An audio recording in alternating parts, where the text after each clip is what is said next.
Yeah, hello everybody. Good evening. My name is Dwayne Valkenburg, active at Isaka, and welcome to this another weekly webinar from Isaka and de Norea. Today we have Greet Volders from Vocals. She's active at Isaka, the Belgium chapter. She's spoken to us a few times before, so thank you for that, Greet. She's primarily active within the public sector, both in the Netherlands and in Belgium. And for today, she will bring us and introduce us regarding a framework that they've developed. It's called the Multi-Compliant Framework. And that also is a reason for a title of this webinar, which is the reduction of the cost of compliance. And Greet, I'm looking forward to your presentation on this.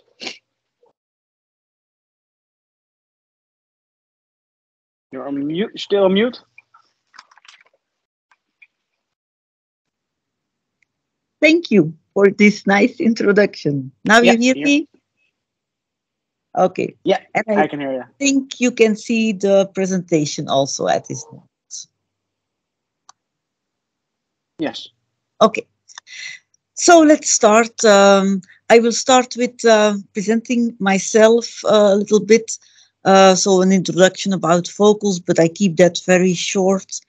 Then I will explain a little bit how we use COVID and IT business models, how we used it to develop our multi-compliance framework and also the concept of our multi-compliance framework. To show you what it contains, we have opted for a video which we recorded some time ago. Because it gives you a good insight in a structured way. And if I do a live demo, I always confuse people.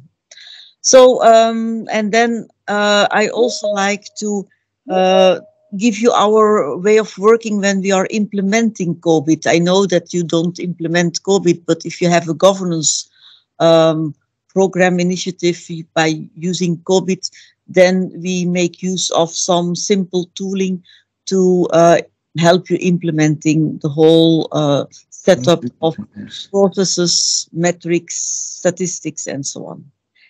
And to end in a nice way, I think we have a customer case from Ministerie van Financiën.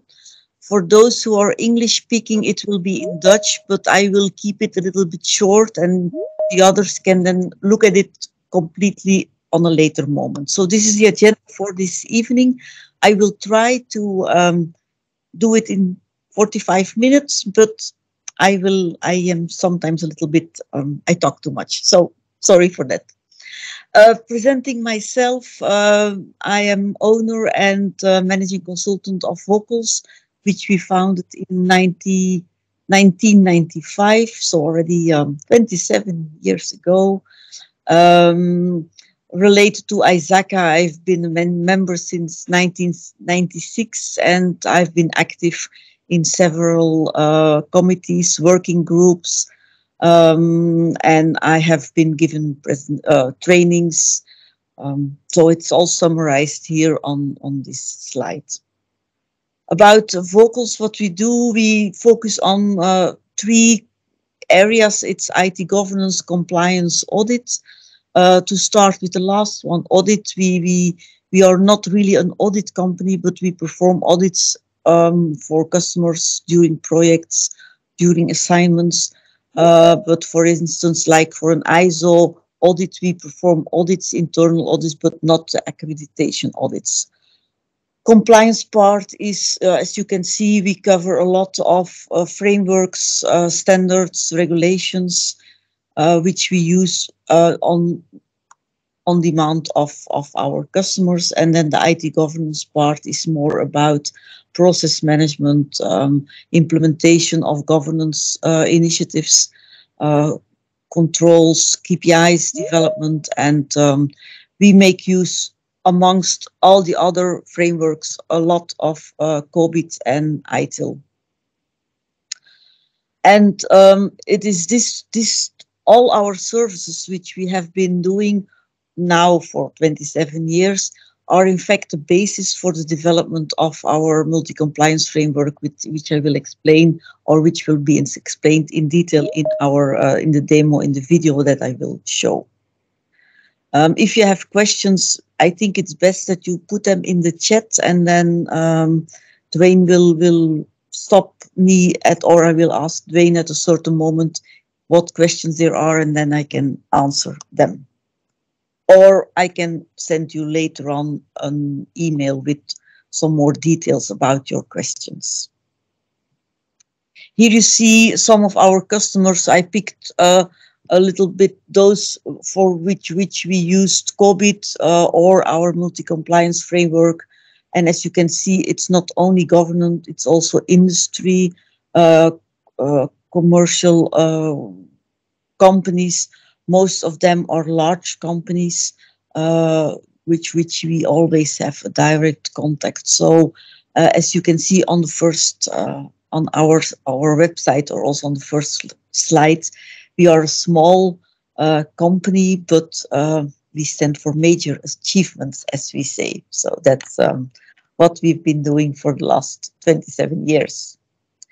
Now, about our multi-compliance framework, what I will explain, well, I will start with the background of it. And one of the things a lot of companies are struggling with is the relation between various frameworks, standards.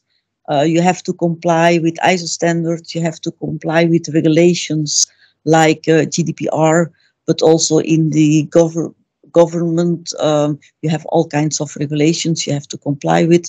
Also in the financial world, there are other standards, and they all focus a lot on information security, but there are also other frameworks to comply with. And it's a lot of work to find out, to map the relations between them, and because there is a lot of overlap in the controls and also in evidence if you want to prepare yourself for internal, external audits.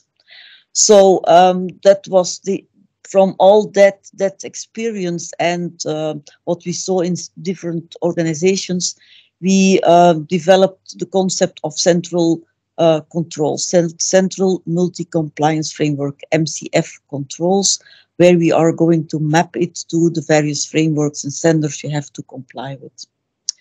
We started this development in 2017, and our aim was to help organizations to respond to all kinds of external compliance requirements without too many overheads, so to make it efficient. Also to optimize preparations for internal, external audits. And it's maybe the first one, I put it last, but it's the first one that you understand. We help organizations with understanding of the relations and overlap between all these control frameworks. So here is a first picture which we are using already for a very long time, but we put here and there some, we added in all the years we are using this schema, like the GDPR we added about 5 years ago, as you can imagine.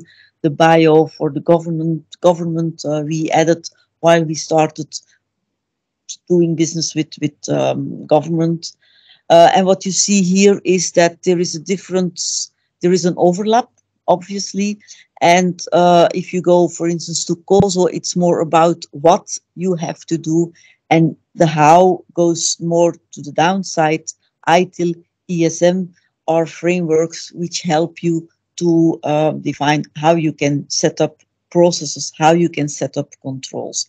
And then you have COBIT, which is we put here because it's high in the what, it's very broad in the scope. This is the scope of applicability. So it is broad because it covers all business or IT related activities. But COSO is a little bit broader. So that's what you see here. It doesn't give any importance. It's just the overlap and where with what you have to struggle.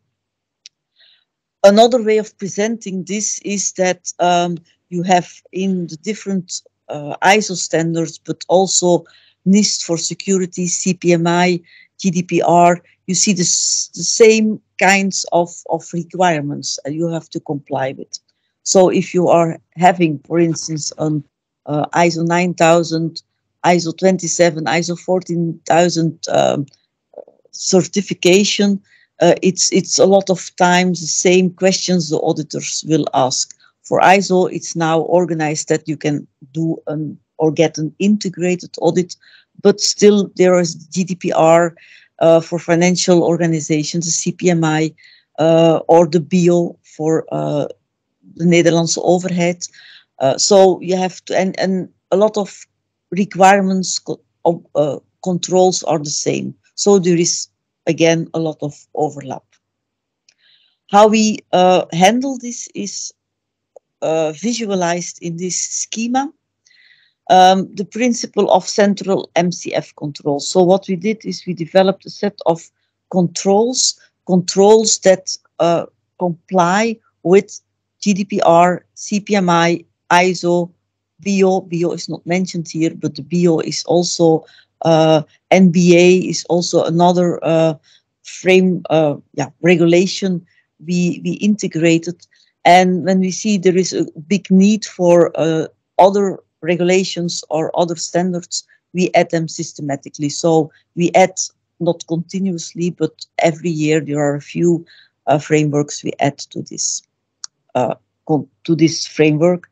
So we do a mapping from the controls to the frameworks on one side, but then also your own internal policies, processes, documents are then mapped to the controls. Advantage of this way of working is that you don't have to make the mapping from your processes to the frameworks, but you have a layer in between. And if you get a new version of, for instance, ISO 27000, then you have to only handle this on this level and not going through all your company documents, procedures, policies. That's one advantage, but the main advantage is that you use these MCF controls to prepare or to integrate in your internal policies, processes, procedures, working instructions, the necessary controls. And if you have to, which you can monitor, and if you have to prove during an audit or during self-assessments, if you are compliant with one of these regulations, you pick out the related controls and you have it all available. Everything is ready. So you prepare all your audits by preparing or monitoring the MCF controls, and you don't have to collect them per audit, per self-assessment that you are going to organize or you have to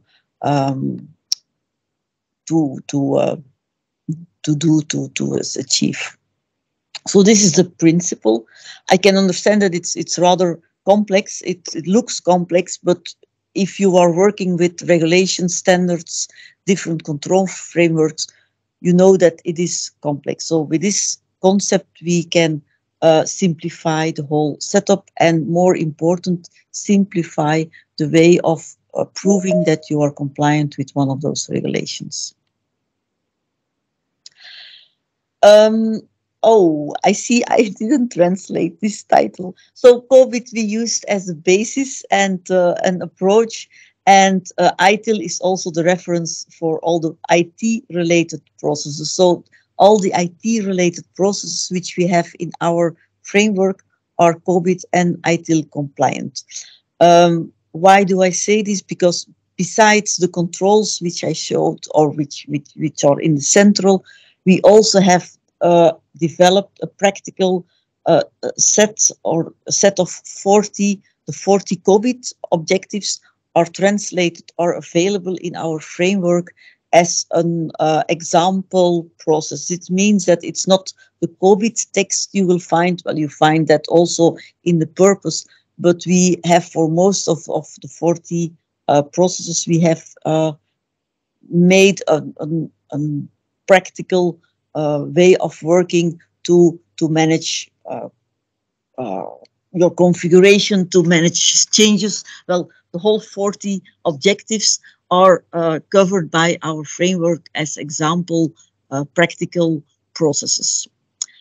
And this is based on our experience because we have done this for more than 25 years. And we have, in that period, we have gained a lot of examples, and it was all or on paper in our own databases or in our heads. And this is what we put in our multi-compliance framework.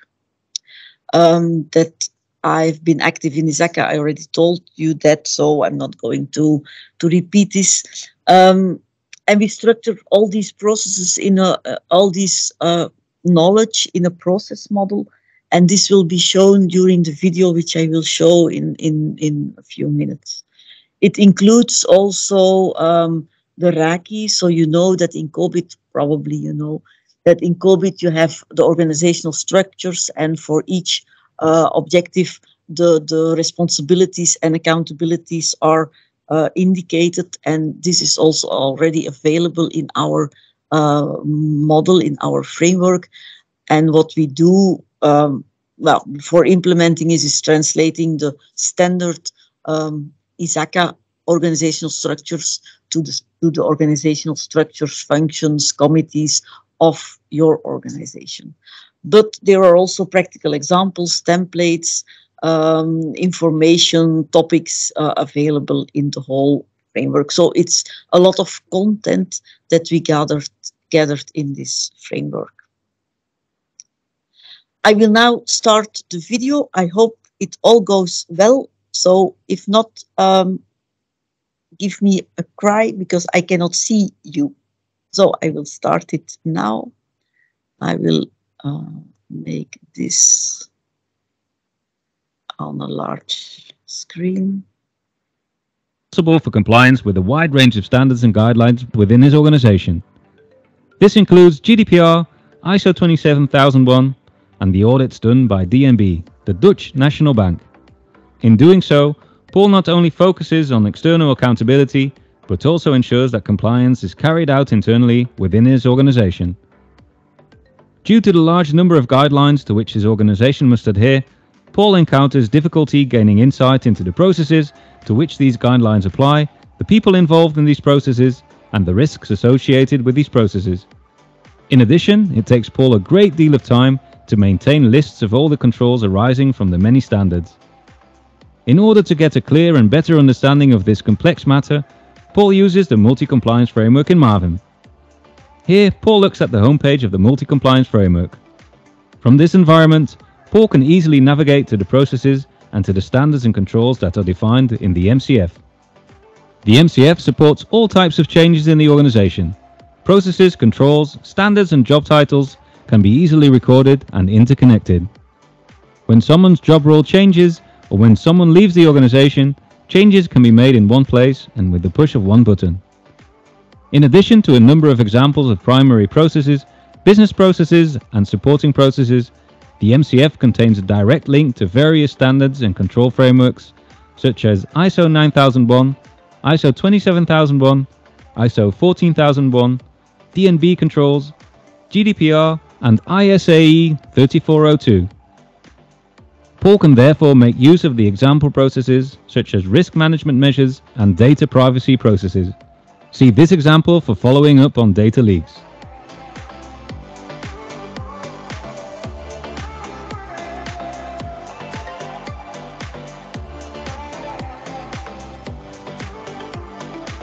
And for risk management.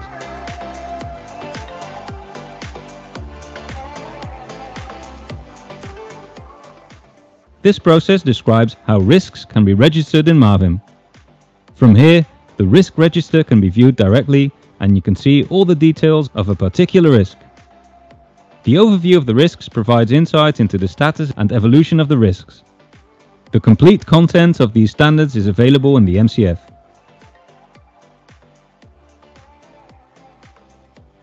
All controls resulting from the various standards are laid down in the audit calendar. Paul can simply add information on start dates, expiry dates, owners, control types, and the departments and locations involved. The audit calendar is then generated based on this information.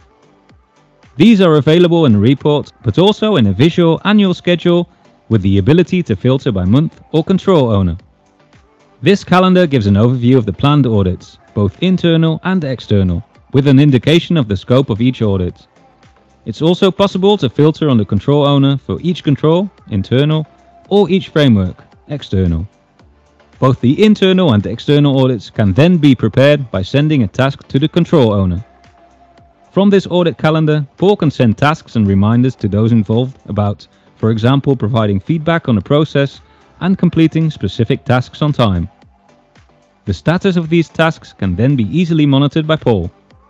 For each standard, Paul can see who the owner is, what the last and next audit dates are, the type of audit, and the scope. In preparation for the DNB self-assessment, he can send a task. This person then receives a task in his dashboard. He can perform this task by opening the web form, filling in the necessary information, and adding files. Next, he can either submit the form or save it as a draft. Paul will receive a notification once the task has been performed. Because Paul can easily publish all connections between processes, documents, job titles, regulations and guidelines through the MAVIN portal, he can publish this information directly to those involved and to both internal and external auditors, without any extra work or time-consuming preparations. Because Paul is also responsible for the GDPR program within his organization, it's important that he has insight into the business processes involved with the GDPR. Because the MCF contains all the required processes and useful information, such as definitions, templates, and examples, all relevant information is fully available and comprehensible to Paul. In addition, the processes to which GDPR and privacy-sensitive information apply can quickly and easily be identified based on data recorded in field sets. Paul can have these fields filled in and recorded for each process. The same can be done for applications and systems. This results in the necessary data registers, which can be published or used internally and/or externally. In order to demonstrate that the financial institution where Paul works complies with the regulations imposed by Sarbanes-Oxley and COSO, Paul's organization also uses COBIT for the structured design and assessment of their IT management environment. The MCF in MAVIN also comes in handy for this. The framework offers a complete set of IT-related processes based on the latest versions of COBIT and ITIL. For all these processes, the MCF offers a complete description that Paul's organization can use to record its own IT-related processes, simply by adapting them to his own organization. In this example, Paul can start with the steps to register, review, approve, and execute change requests. Paul and his IT manager, Natasha, therefore do not need to be experts on COBIT or ITIL to conform processes to these frameworks. Not only does this save them a great deal of time, but it also greatly reduces IT management costs.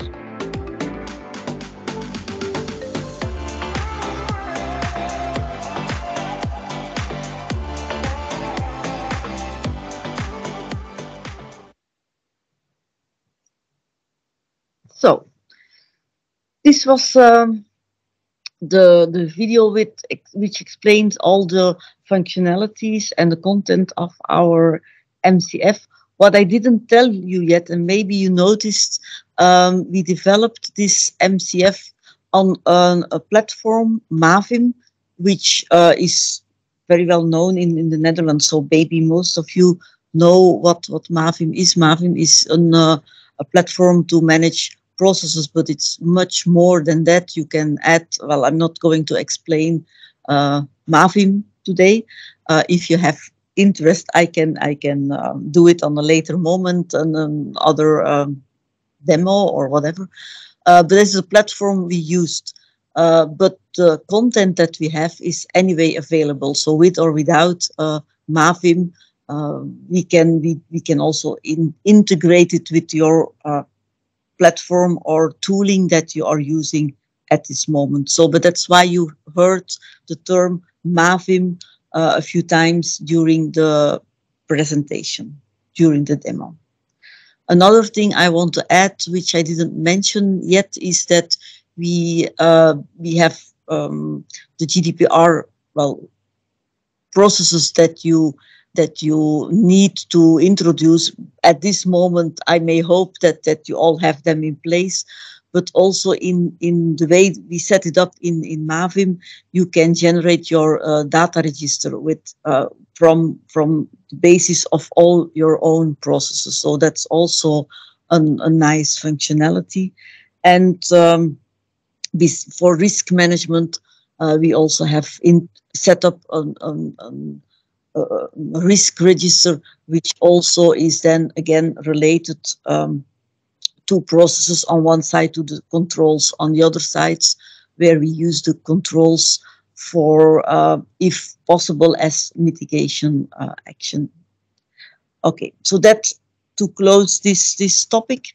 Now I want to talk a little bit about if you have set up or if you already have your process in place, how can you measure the status, the capability of your processes? The first step, if you don't have yet everything in place, then you have to scope and prioritize your governance initiative. For that, you have a Goals Cascade and the COVID design tool. For those who have joined us in the webinar about the SME COVID guide, I gave a rather detailed explanation of it, but I will show you some Excel files which we use in the end to do the Goals Cascade, and I will also explain the design tool. And then measuring the results and status, metrics on the level of objectives and practices, which are standard available in COVID, but to put them in a practical Excel overview or in a Power BI, that's a next step. And so I can show you how we have developed some practical tooling for that, and also to measure capability levels of activities. Yeah, you can always send a mail to our administration. It's administratie and not administration at vocals.be. So what I will do here is you have implementation steps and tools, and then I relate that to the content of the Vocals database, which we just showed you. So the first thing is the Goals Cascade, which goes from enterprise goals to alignment goals, mapping to the objectives, a two-step validation. We have included in that. So I will show you how that works. This is the principle of the Goals Cascade, where you go from the stakeholder drivers and needs. There is a cascade to enterprise goal. The enterprise goals is a standard list that's available within COVID of 13 goals, from which you have to indicate or select the most important ones for your organization based on these stakeholder drivers and needs. Once you have that, the rest of the cascade is a kind of an automatism. And in the COVID guide, there are tables with these mappings, but in order not to do that manually, we have developed a tool. It's not rocket science, but it's very practical. So we have developed an Excel file where you indicate here on top I'm here on the enterprise goals now, and you indicate which are important, and then you get a score for the related alignment goals. What you see here is what we apply for the P is primarily connection and the S is secondary, and we give 100% for the P's and 50% for the S's, and then you get a score. And the two-step validation, what I just mentioned, is that this is the outcome, but we don't accept it just like that. We will with the management, with a working group with whom we do the goals cascade, we will here evaluate what alignment goals is relevant in the context of that organization. Once we have done that, we get another scoring being from the alignment goals. There is the mapping with all the objectives, COVID objectives, and we do the same principle. The calculation is done automatically, but we don't accept that just blindly, but we will indicate which we can give a 0 or a 1, yes or no, we will take it, or we can indicate 1, 2, 3 to indicate which is most important or which will get the highest priority. So this is the Goals Cascade tool. And what we have seen is that if you do that Goals Cascade and you start your governance initiative, you work on it for a year or whatever, then you want to know what is the status of it. Did we achieve the goals? So we developed a reversed Goals Cascade, which means that you will indicate, I will show that too. So you have here an indication in this column. You put an indication of the percentage realized. How you do that, it's something you have to. We have examples of how you can do it. I will not go into these details now, but you indicate what you have realized, and then there is again the calculation to the alignment goals. And so we do the reverse, so we go now from alignment goals to enterprise goals, and then you see what the percentages are of the 13 enterprise goals, and you have the initial one here and what you achieved after 1 year. And then you can do that every year, every 6 months, and then you see if you can control and follow up if you move in the right direction. So this is something we developed because it's a little bit silly if you do a goals cascade, you start your initiative, and then you never follow up if you achieved then the enterprise goals which were selected as important. So far, my explanation about the goals cascade. The next one is the design factors. I will not go into detail today on this one because I did that last time, but for those who are interested, again, you can always send me a mail for more information, or we set up a short meeting and I will be happy to explain that to you. Anyway, there are, I will say, there are these 9 or 11 domains. You fill in how your organization is related, and then you get here scoring of the 40 objectives of COVID. And this can also be used then to set priorities, to define the scope of your governance initiative, or you can use it also to define the scope or priorities for a COVID assessment. You can also organize an assessment to see how far are we in applying or using COVID. Then the organizational structures, there is the RAKI. Reports and matrices are available in our Mavim setup, and you can customize it to your own organizational structures. This has already been shown during the demo, so I will be short on it. I will not show it because you saw that during the demo. Then for the metrics, there are a lot of metrics. There are metrics related to an objective, or metrics related to practices. So what we developed is an Excel file. Oh, yeah, it goes wrong. This doesn't work.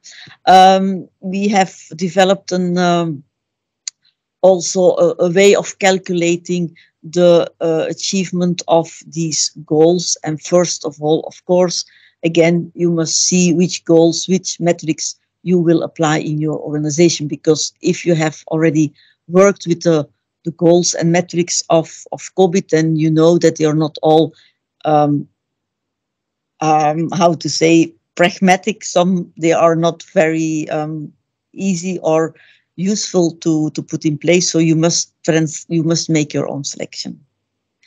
Then the on the practices level doesn't work neither. I don't know why. I checked this morning and then it worked. So yeah, always this kind of trouble. So these are practical tools which we developed to measure the level of the practices. The same we do for the capability levels. As you might know, or if you don't know, the COVID 2019 defines activities for each practice. That's also the case for COVID-5, COVID-4, and so on.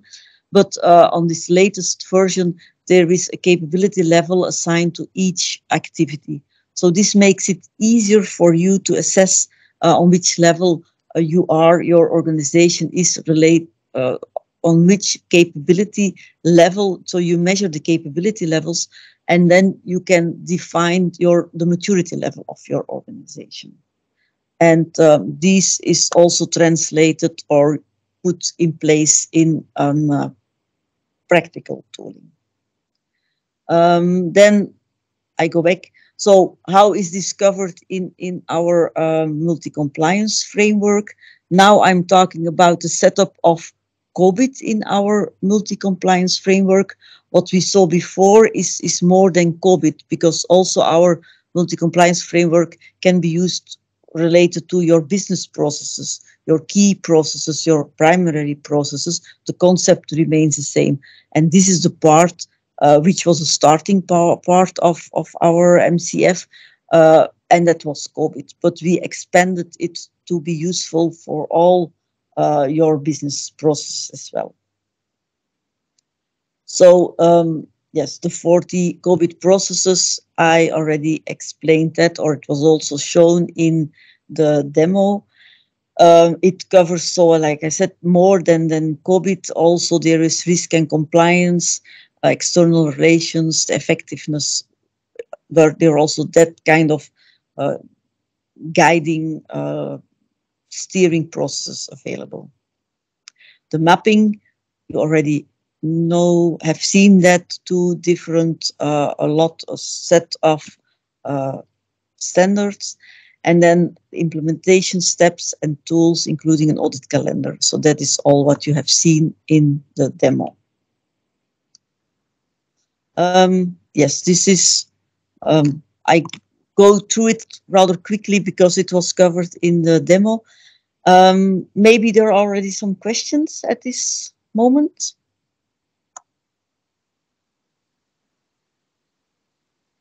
No, at the moment there are no questions within the chat now. Correct. Okay. Then I go to the last part, which is a customer case. We've been working with the Ministerie van Financiën van Nederland, the Ministry of Finance of the Netherlands, since October now. And Rens Schipper is one of the process managers. And I will show you this video. I will stop it almost halfway, but in the presentation there is a link here. So if you want to hear the complete story, you can always listen by clicking on this link. So I will start this video now.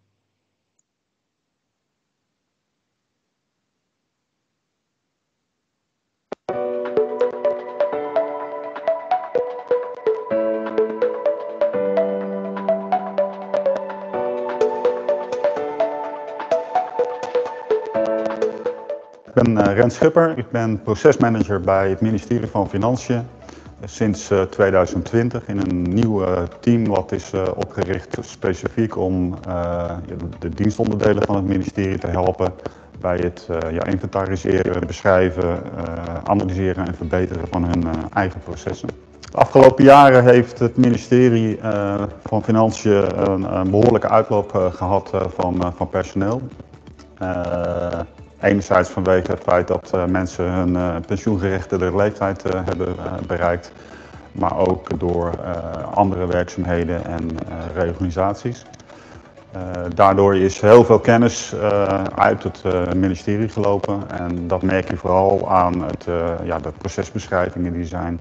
Dus het wordt heel erg moeilijk om nieuwe collega's in te werken, maar ook mensen die werkzaamheden verrichten die maar heel zelden voorkomen, dat blijft dan ook toch een probleem. 2 jaar geleden is daar door de bedrijfsvoeringsberaad de conclusie getrokken dat met name het beschrijven van processen verbeterd moet worden. En daarom is er een nieuw team ingericht binnen het ministerie van Financiën waar ik dan lid van ben, procesmanagement. En wat wij willen gaan doen is processen gaan beschrijven. Niet dat we dat zelf gaan doen, want we blijven dat toch een verantwoordelijkheid vinden van de dienstonderdelen zelf. Maar wij kunnen ze wel helpen daarmee. En dat is enerzijds vanuit de menselijke kant. Wij zijn allemaal lean opgeleid en vanuit die methodiek proberen we mensen te bevragen en te helpen om die proces beter in kaart te krijgen.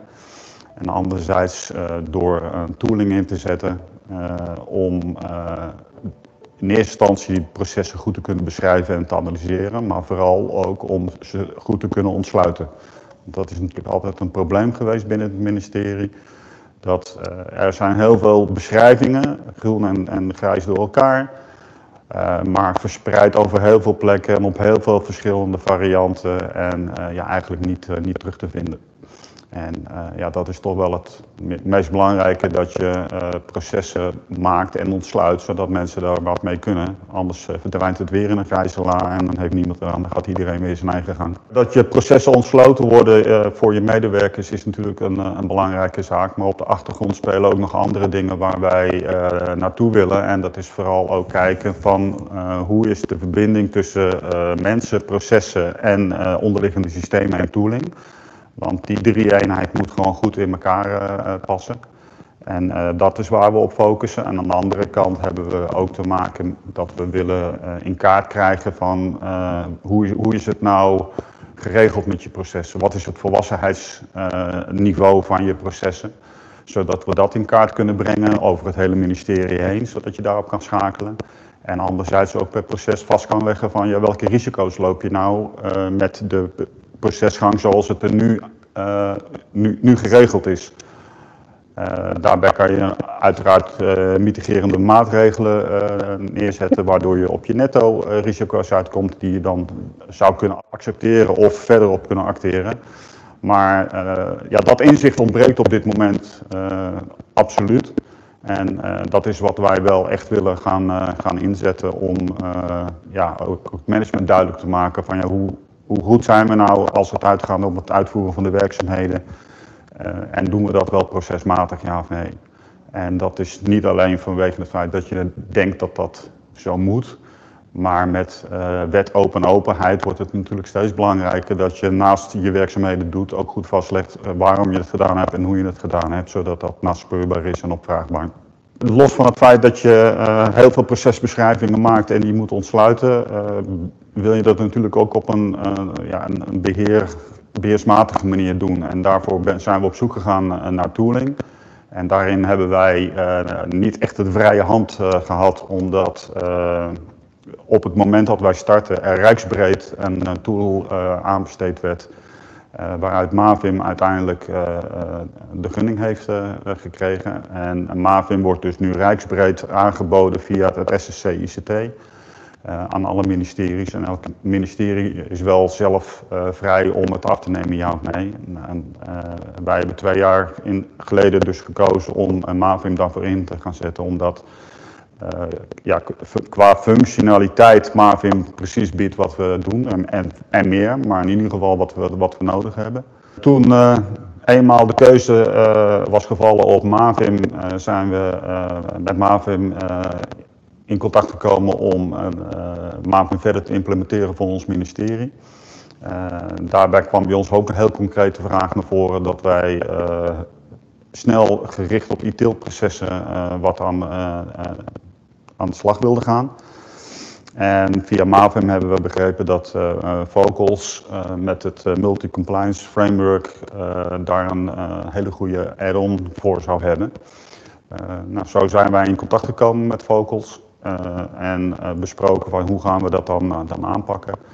En ja, voor ons was het grote voordeel dat je in een lege database van Mavim in ieder geval zeg maar een bibliotheek hebt van een aantal processen, met name gericht op het e-tail, die we eigenlijk direct konden gebruiken. En eigenlijk alleen maar hoefden aan te passen aan onze eigen processen, waardoor we ja, eigenlijk een soort quickstart hebben kunnen maken. Plus dat er aan de onderkant heel veel van het framework voor later gebruikt kan worden. Met name weer dat risicomanagement en die volwassenheidsmodellen. Maar ook de relaties naar je normenkader. Nou, dat is op een gegeven moment zelfs zo gegaan dat je meer richting implementatie ging. Want op een gegeven moment toen Vocals aangeschaft was, hebben we met Vocals een consultant in dienst genomen om ons te helpen. En samen zijn we nu eigenlijk aan het, zowel Mavim aan het inrichten als het multi-compliance framework, als wel de processen van het ministerie van Financiën. En ja, wat ik altijd zeg intern is van dat wij eigenlijk, we zijn een scheepswerf aan het bouwen en op die scheepswerf zijn we ook al boten aan het bouwen. En ja, dat gaat ja, gelijktijdig op. Met de e-tail processen zijn we nu goed op dreef. En het voordeel van de samenwerking met Vocals is ook dat we, terwijl we bezig zijn met het inrichten van de werf, zijn we een conventiedocument aan het schrijven waarin we bepalen van ja, oké, hoe gaan we nou Mavim gebruiken? Welke schematechnologieën gebruiken we wel, gebruiken we niet en waarom gebruiken we die dingen niet? Zodat we wel zorg houden dat we Mavim en het framework gewoon uniform in kunnen zetten. En ja, de consultant van Vocals helpt ons daar heel goed bij. En wat ook wel een heel mooi voordeel is dat het is niet in beton gegoten, het framework. Dus we kunnen met de consultant altijd in overleg van oké, kunnen we het ook zo doen of kunnen we het zus doen, zodat dat allemaal goed op elkaar afgestemd wordt. En ja, dat maakt het samenwerken en het inrichten van Mavim in zijn geheel ja, gewoon een heel prettig traject om te volgen.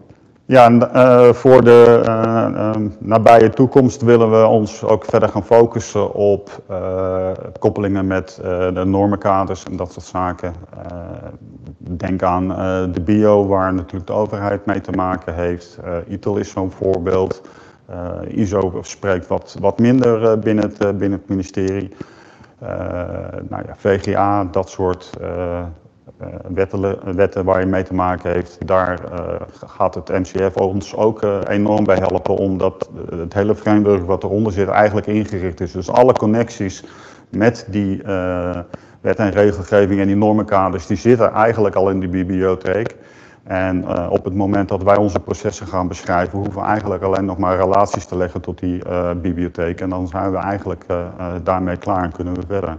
Dus dat scheelt ons enorm veel werk om dat eigenlijk zelfstandig en van scratch helemaal op te moeten gaan bouwen.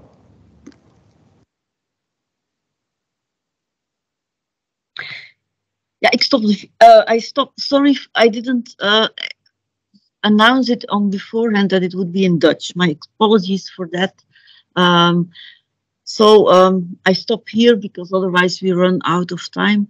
But as I said, you can always continue where Rens will continue talking about the future plans with the implementation where we are working on.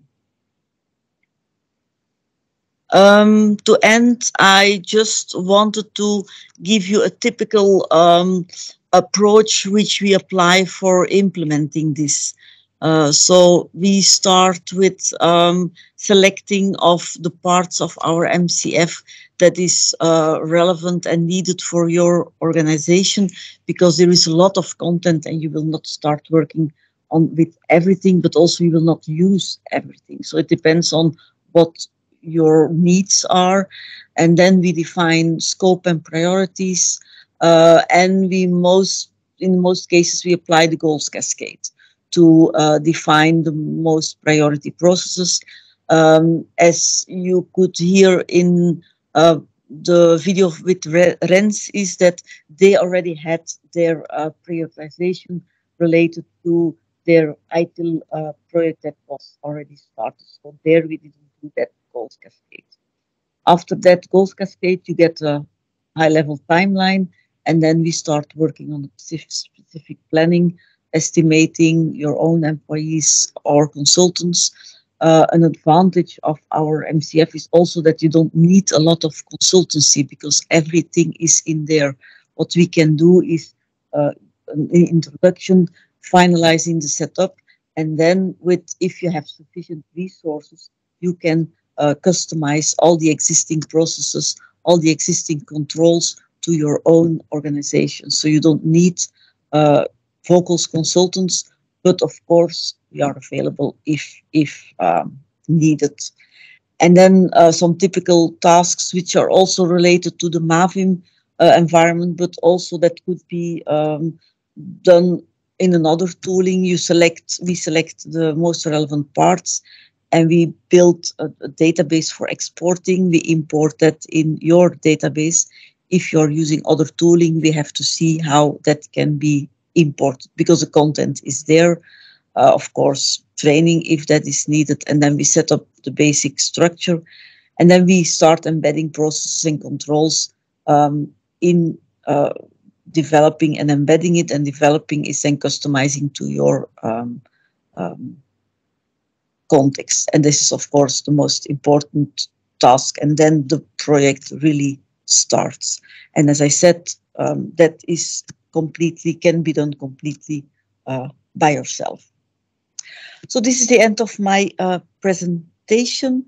Are there any questions?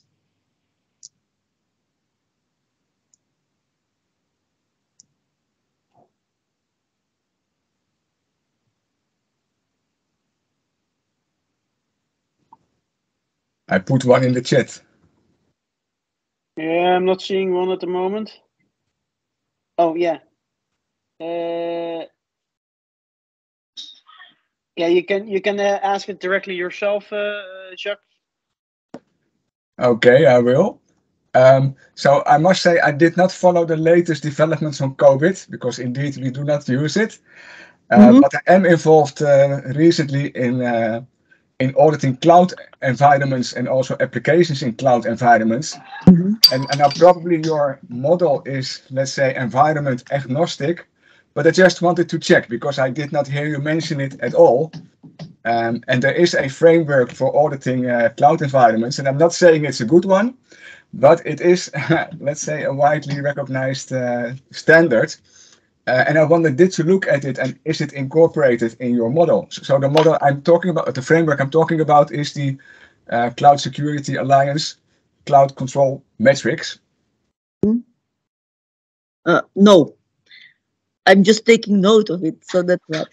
No, it's not integrated yet. But like I said, we can always add it, and we can do it on two levels. We can include it in our framework, and now that you mention it, I will certainly have a look at it to see if how it looks like, and if you say it's widely recognized, then it's always interesting.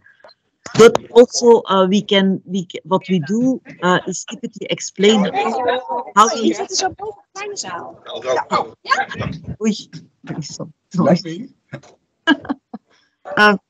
what we always do is explaining how we did this stuff, and so that you can, if you are using our MCF, you can always add other frameworks because it's important on the content requirements, and then connecting them. So we take time to explain you how we did the setup, and then you can do that by yourself. But now that you mentioned it, I will have a look at it, and I will let you know if we will integrate it. Okay, well, I think I found it myself pretty hard to use. Okay. So I use it more as inspiration and not take it too literally. But, Okay. but the topics that I mentioned, those are valid. I can say that. Okay. Because of course, cloud computing is the reality. So it is, therefore, I think it's a useful framework. So yeah, thank you for asking this or mentioning it. You're welcome.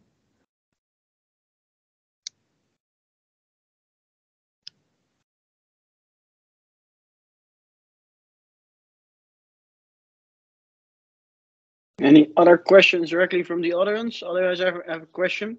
I heard primarily Mavim is as a tool for reducing costs, like one of the many GRC software vendors that are in the market.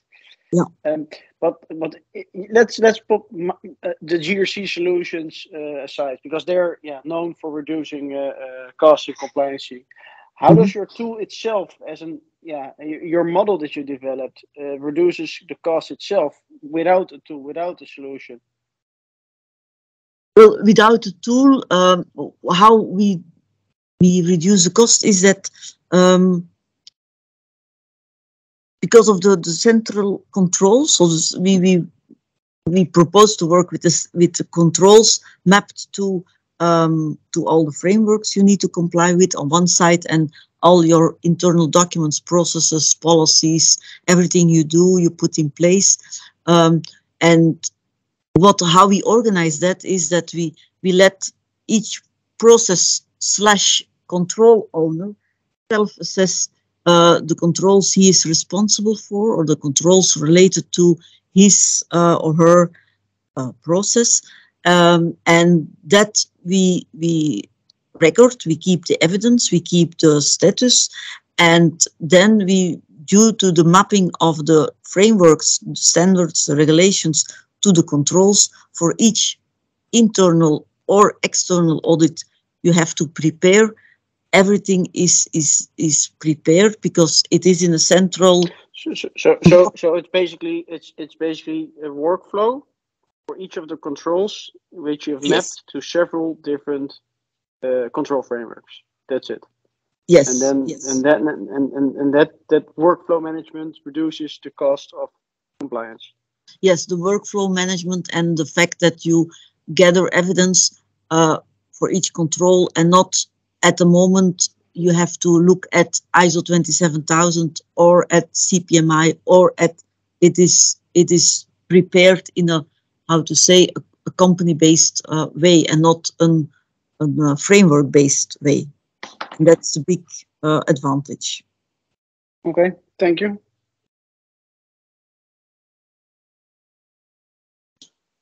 Other questions?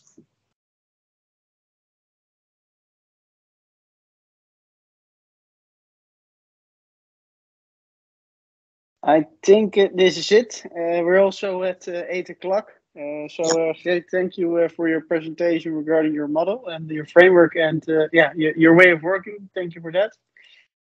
For next week we have AMI. It's basically a solution that has been built together with the NEN. And what they have done is they've created also a platform. However, this is a platform based on primarily ISO 27001, in which they've created a community for all ISO 27001 auditors, in which they can share content and distribute their knowledge in order to help each other out to enhance control maturity. So thank you for this, and looking forward to see you next week. Yes, and if you want to know more about our tooling, please send me a mail, and then we can exchange some ideas.